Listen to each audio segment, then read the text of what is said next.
আমাদের স্ট্রাইকারদের কার কী অবস্থা আপনারা ভিডিওটা দেখলে সেটা বুঝতে পারবেন। এই যে একজন স্ট্রাইকার আমাদের শারীরিক অসুস্থ হয়ে উনি একটু মানে ইনজুরি হয়ে আছেন, রেস্টে আছেন। যাই হোক আলহামদুলিল্লাহ দোয়া করি উনি যেন তাড়াতাড়ি সুস্থ হয়ে যায়।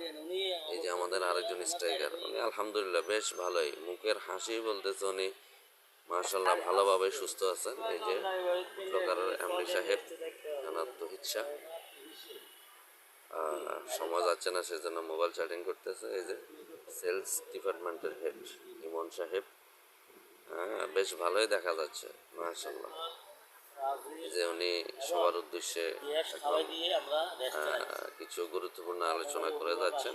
উনি হচ্ছে কাস্টমার ডেস্কের প্রধান, এই যে ফিল্ড অফিসার সামি মাশাল্লাহ। একজন ফিল্ড অফিসার আমাদের আপনারা দেখতে পাবেন, কালো টি শার্ট পরা। সবার উদ্দেশ্যে উনি সবসময় একটু জ্ঞান দেন।